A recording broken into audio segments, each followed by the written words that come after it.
Hi, and welcome back to another episode with Archie and Pundit's Weekend Recap.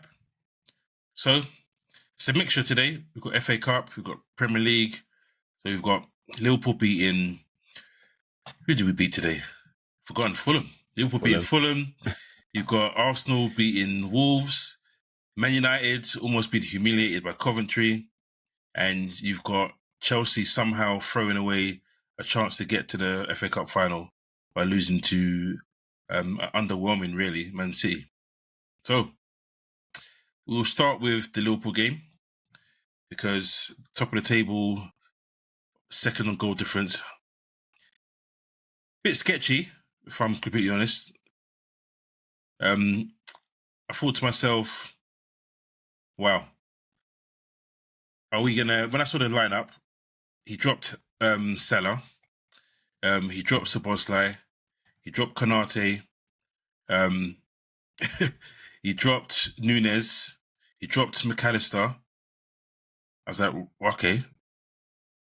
And someone asked in WhatsApp group, do you think, before everyone says so at the end of the game, Klopp made a mistake, do you think Klopp's made the mistake of starting lineup? And my thought was, I don't really like the lineup, but I understand the lineup because to win this game, we needed energy. We need everybody that could actually sprint, that would not switch off, that was ready to go. And Salah has been poor, doesn't look ready. Szoboszlai back from injury, doesn't look ready. Nunez has been really, really bad over the last 6 weeks or so. And McAllister just a bit underwhelming in the last couple of games. So had no complaints really. Konate has been iffy as well, to be fair. So I had no complaints. Trent coming back in was really important because there's one Liverpool team with Trent and there's another one without him. And the one that has him playing the way he wants to play is so much better. So much better. Fulham, to their credit, they gave us trouble in the first half. We started off really well, just didn't score. Started off really well. And we put pressure on them. Fantastic free kick from Trent. Fantastic free kick. Had one test on the other side for Javier to try, where he tried to go low. But this one just flighted perfectly. Great pace, great whip on it. And yeah, we thought, okay, cool. But as I've said to you so many times, we can't keep a clean sheet. So as much as I was happy we scored first, there was still trepidation that we can still concede a goal, so we need to get a second goal quickly. And we often concede sloppy goals. And the goal we conceded to Castagne was really sloppy, just before half-time as well, the worst time to concede it. And yeah, man, annoyed going into the half-time, but still sitting there thinking, we've got Jota. We've got a chance to win this game. And lo and behold, he does get us not the second goal, but the third goal, which is really important to take us away. But the second goal was a good goal as well. Really happy with how the game panned out in the end. Obviously, would have liked a few more goals, but yeah, can't really complain too much. Gravenberch's goal was really good, really, really good. It looked like it was about to come off, but they make a mistake through who was it now? It was Iwobi. Loose ball from Iwobi in the centre. Nice pass from Javier Elliott. He tried his heart out, and then it's a superb finish. So yeah, happy. It was a good goal. It was a good goal. A couple of players in the team today that have had a lot of criticism from Liverpool fans in Gakpo and Gravenberch. Like, do you feel? I mean, Gakpo's been given man of the match according to Football. I don't know if that's the eye test is the same, but Gakpo, what's your feeling on Gakpo? Last 3 games, Gakpo's actually been good. We've been pants, really bad. But Gakpo has actually been playing left wing. That's his natural position. I said it from the beginning when we signed him. Yeah. Like, why are we signing him when we've got Jota and we've got Diaz, and Nunez can play left wing as well? But I was like, but he's a good player, so I'm not going to complain that we've signed a good player. But now he's actually been given minutes playing left wing. He's actually showing that he's capable. Listen, he hasn't been fantastic, but he's been good. And today he was good. He was busy, a bit slow on his passing at times, but man in the match, I don't know. I think Trent was really good, to be honest with you, while he was on. Well, he I seems to think, be second in the ratings, but yeah, as I second. said, it's Well, he got the official. Trent got the remember official. some of these stats are based Yeah, on different just things, stats, completed not passes and stuff like that. necessarily Yeah, exactly percentages and all of that sort of stuff in comparison to other players on the pitch. So sometimes I said the eye test is what you really Gakpo was want. good. But yeah, I think Gakpo was with good. Gakpo, I actually think that he's been quite unlucky in the fact that he's not had a certified position No, in at any point in his Liverpool career. Like there's times where I've seen him play in even in big games, and I feel like he's made a difference. He scored against Man United. He's for me he's had influential moments for you guys, but yeah, consistency he hasn't really had. But has he really had a consistent run in the team? No. I think your observation around the energy that was needed to play against Fulham is it was quite valid, because when you look at the names on the team sheet, especially when you think about having the midfield of Endo, Elliott, and Gravenberch, all of those are all hardworking guys. And then even with Diaz, Jota, and Gakpo, they're all willing to put a shift in off the ball. And I think that's something, Fulham have been doing all season. They've caused a number of big teams problems, including Arsenal, including ourselves, Spurs, including us. because well, yeah, and Anfield, and Yeah, you got away with one there, but their game plan is pretty solid, and for them, I guess it's chance creation at sometimes, or not taking their chances at sometimes, caught them out in games. today as well. Not the only team, but Mm. but I felt like Liverpool's game plan and the fact that they have brought guys on that are willing to put that extra effort in was needed. And obviously, there's certain guys like McAllister, like Szoboszlai, like Salah, who have played a lot of football this season, Mm.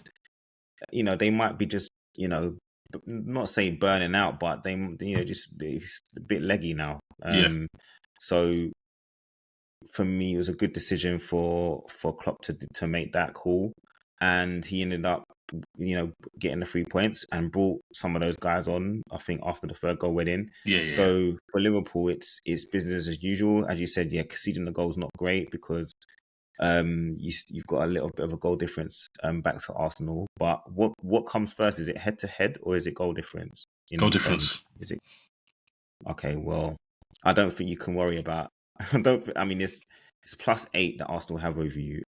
As much as We're chasing City, bro. From being honest with you, we're chasing City.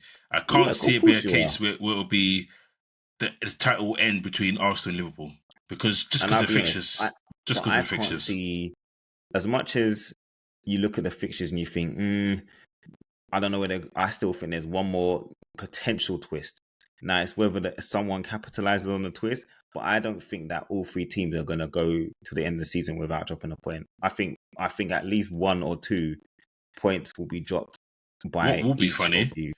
is if their game in hand, well, they've got a game in hand on all of us, and Yeah, I think it's if they Tottenham. draw, if we win all our games, they draw with you. We're all on the same points, so goal difference I will know. come into.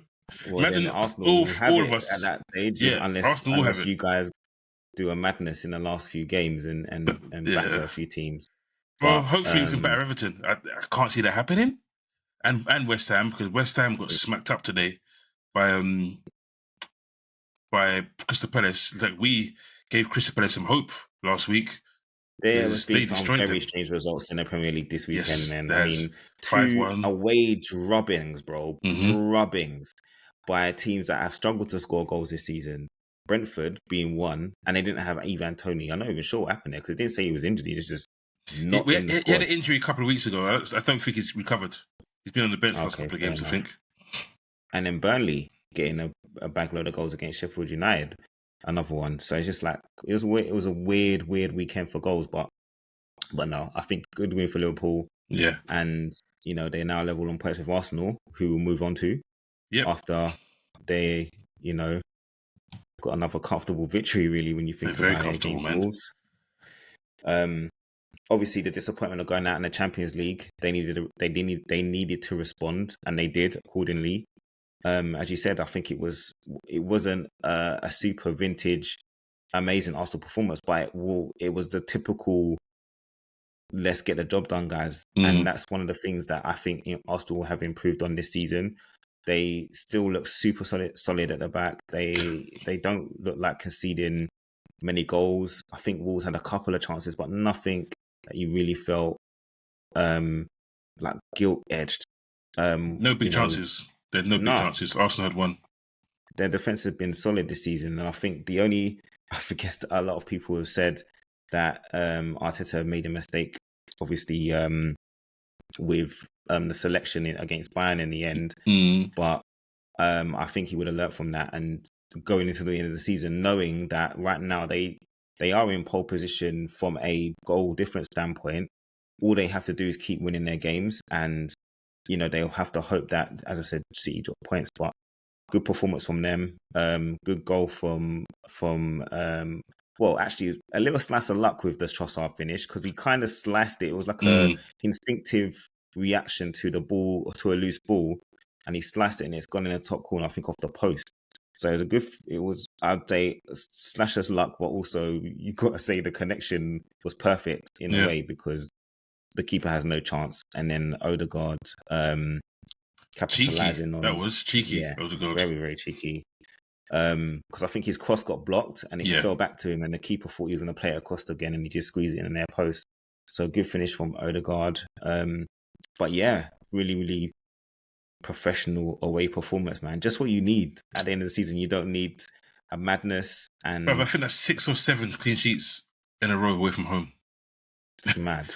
When you actually look at their sheet of fixtures 2024, it's title winning form. So Arsenal fans will be devastated if they don't win it. They may say they're not, but realistically, to have the run they've had in 2024 and potentially, if they don't win it at the end of the season, it'll be devastating.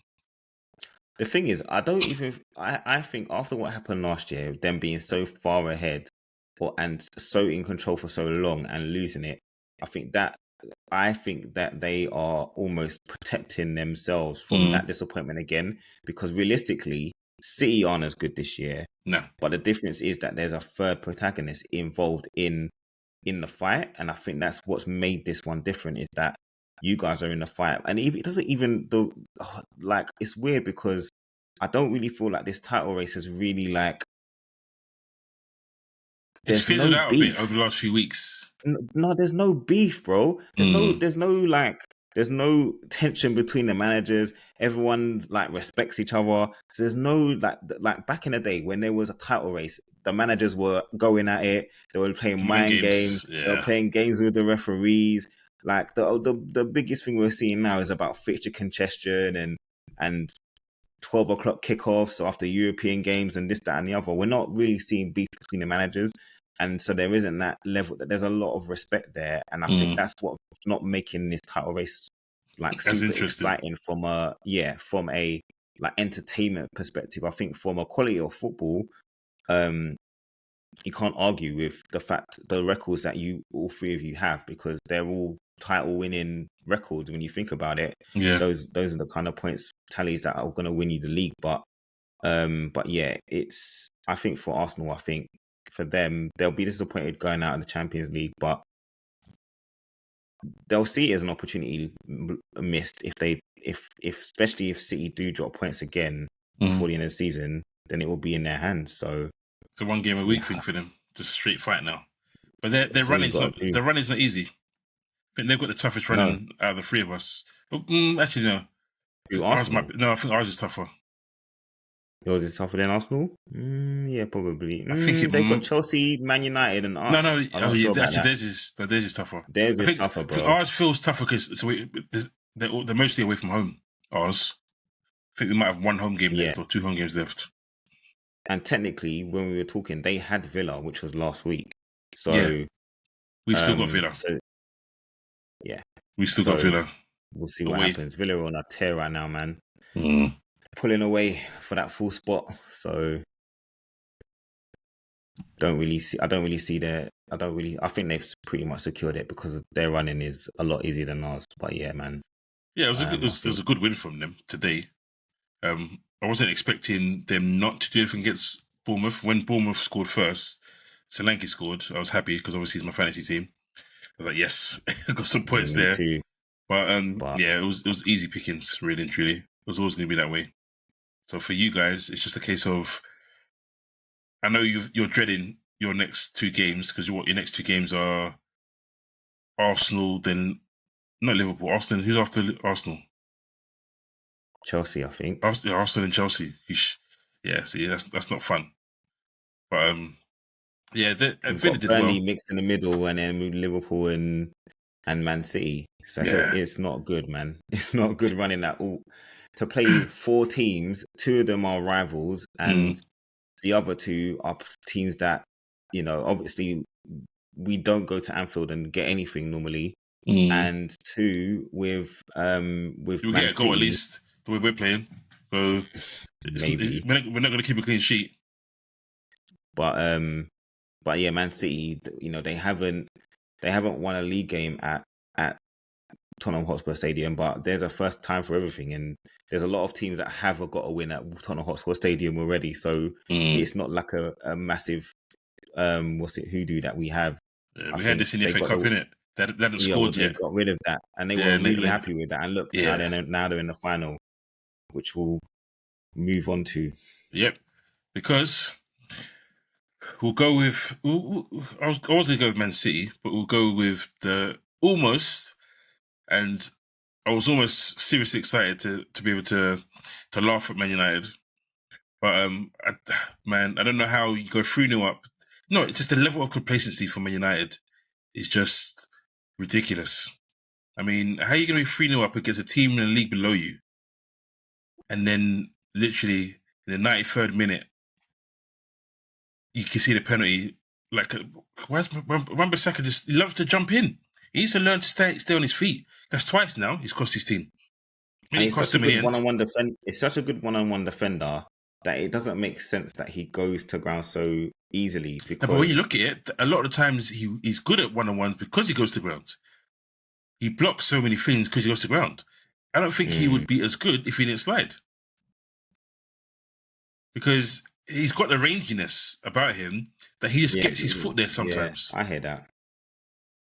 I don't know, man. But But as you said, yeah, two penalties conceded in the last couple of weeks. But yeah, I mean, Man United, like to be 3-0 up and almost let Coventry win the game, because obviously they got it to 3-3, and then I think disallowed goal. they had a goal disallowed in extra time, which for Coventry is heartbreak because it's VAR. They Yeah. don't have VAR in the Championship. So for them, it's like, So, yeah. like we've missed out on opportunity there, and then they've lost on penalties. After Man United missed the first pen with Casemiro, but I don't know. I don't know how United fans are going to feel, because obviously they're quite negative going into the final against City. Anything can happen, and it's a final and it's a derby. But with the way things have been with Ten Hag, for them having the embarrassment, I think if they had have gone out to Coventry in this manner, I think Ten Hag would have been done. But now they're in a Yeah. cup final, anything can happen. He might still be here next season. Who knows? Red cards, anything. Anything can happen. Someone gets a red card in the There'll be final, they win injuries. it, Anything. and he's got 2 trophies in 2 years. There you go. So I can't see it, obviously, because of the difference in quality and how inconsistent Man United have been. But as we know, on any given day, as we've seen today, perfect example, you think 3-0 up, the game is done against a team in a division lower than yourselves, and you've let them come back, and they've almost stolen it in the end. I don't know where the complacencies come in, but you can't give, in the way football is now, the game's so open, like it's so easy for you to concede goals now. I don't know if that's just either a lack of quality in defensive. They're a good attacking team. They've have been throughout the rounds, but even last round when they beat, is it who they beat to get through? Wolves. It was Wolves, yeah. They beat Wolves. And they came back from that game from the dead to do that. Yeah. So Man United should have been on full alert, man. Obviously 3-0 up, you're thinking team league below we're done. Because obviously the second goal was a big fluke as well. Second goal, he Deflection. shoots from outside the Yeah, box, deflection over. So then I guess with Man United, it's panic stations. Yeah. It's panic stations, and then obviously the penalty. So, well, end of the day, all credit to Coventry. Obviously they lost, so they will feel down in dumps, but they've done well for themselves. Are they in a promotion hunt? To get here? Not really. I think they may. If I look again, I think they might be okay for. See, they're 8th. Well, No, they're not. They're 9 points. They're 9 points off. Forget it. Yeah, they're 9 points. 9 points off the playoffs. Forget it. They're done. It's not happening. For a run. Yeah, it's too late. But it's a good season. You look at they got promoted last season. So for them to get promoted to the Championship and they've had then to be 8th as well in the league, in the past as well. But they sold their best 2 players. Imagine, who is it? They sold one to Sheffield United. They sold the guy that went to Sporting Lisbon, and then Gokers, who's got like 37 goals for Sporting. Yeah. I keep saying that's what they could have had in that league. Sporting the Portugal. Yeah, it's just Sporting, isn't it? Yeah, Sporting Club de Portugal, I think it's called now. But yeah, it's unfortunate for them that they gave it their all. They made the best of the occasion, you have to say, because for you to go 3-0 down, a lot of teams will drop their heads and just hope that they don't concede anymore and just get battered. But for them to come back 3 goals and almost steal at the end, unlucky in the penalties. Penalties is always a lottery, as Man City found out themselves. You know, anything can happen. So fair play to them. But Man United live to fight another day. Ten Hag lives to fight another day, and they will go play City in the final. So yeah, City. I mean, I feel okay. Let me not say I feel sorry. I don't know how. We do know, but I don't know how Chelsea failed to score. Yeah, you do. Like Jackson, bro.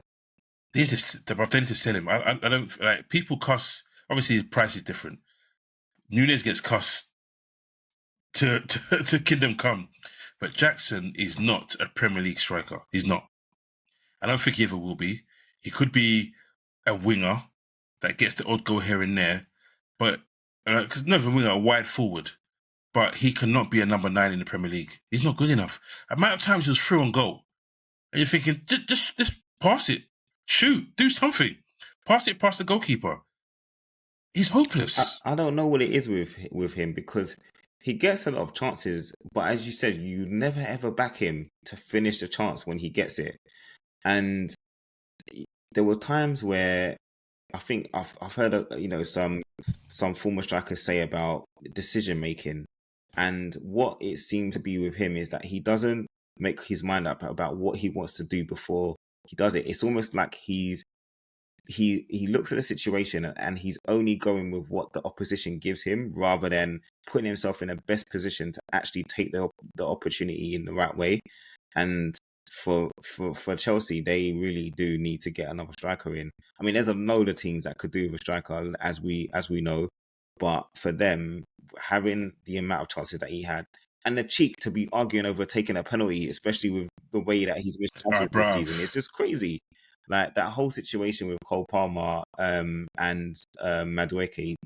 It's embarrassing. You're not in a position to be calling the shots for a pen, bro.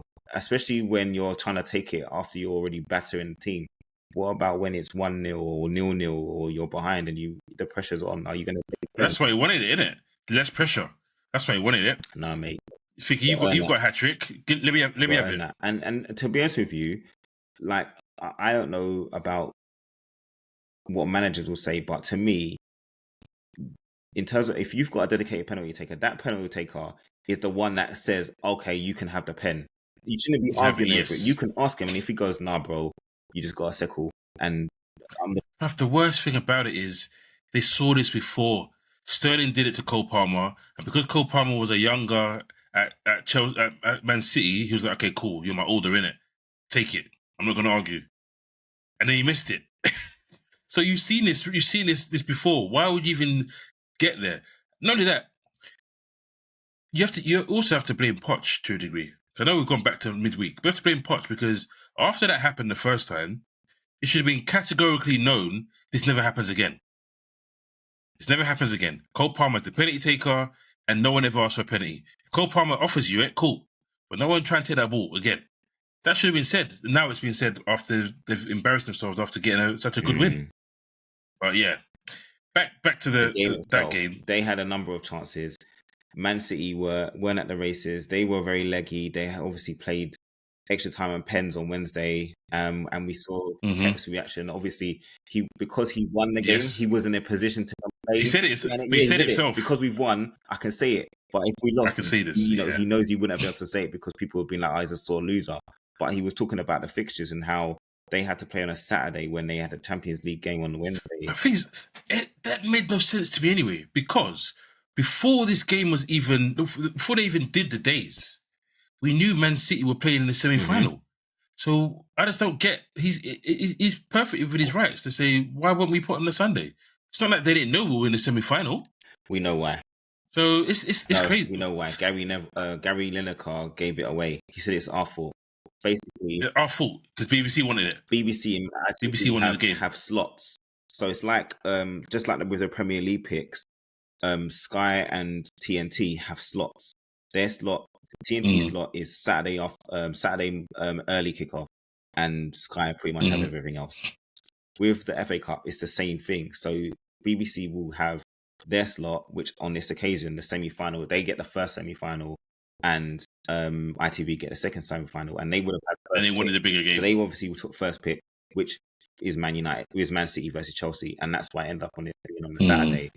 But I completely understand Pep's reasoning for being upset because, as he said, the other teams don't have midweek games to worry about, or didn't, or could have. Their fixture could have been put in. I think Man United didn't play in the week, did they? During the week, no, they didn't. So they could easily have played on the Saturday.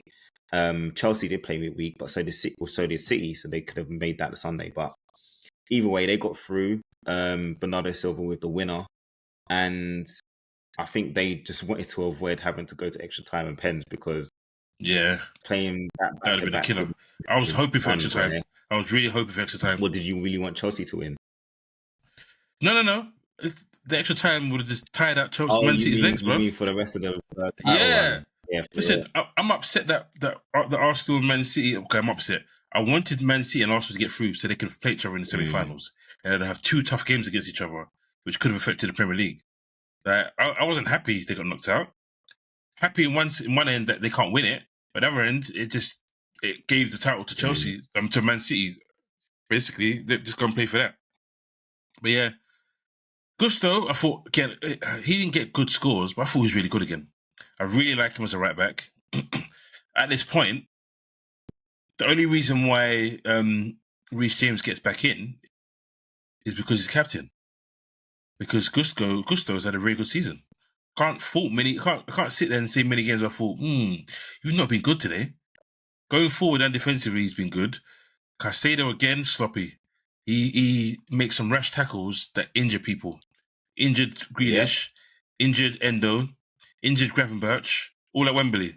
Yeah, injured 3 men at Wembley in two visits. He is not the same player that he was at Brighton. It's obviously a different team, but it's not like he's gone from playing for Brighton to playing Sam Allardyce Bolton kind of team. Do you know what I mean? He's playing in a footballing team. Poch plays football. His team play football. Chelsea play football.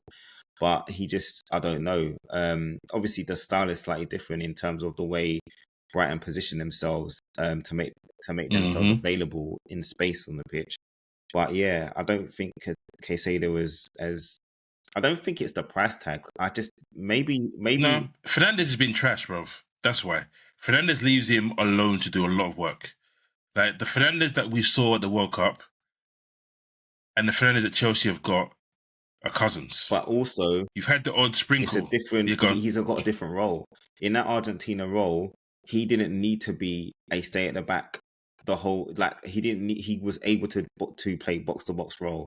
Whereas with Chelsea, they don't have that. They literally have those two, and because the fullbacks get forward as well, they kind of do have to protect. And they it's just Caicedo, as you said, most of the time because Fernandes is pushing on. But ultimately, what is it's the manager's job to tell them what to do. And Yeah. Poch has always played double pivot where he can.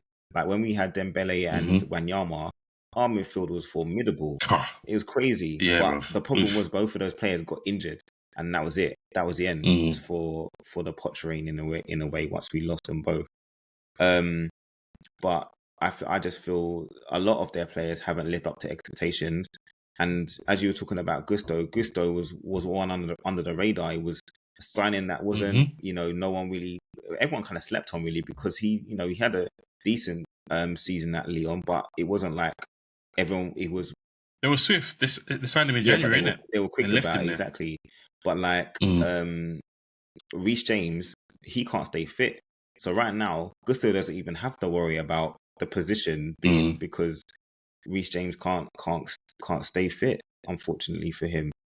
So I think for Chelsea, it's another disappointing another disappointing semi-final for Pochettino as well, because it's not the first time he's lost in the semi-final.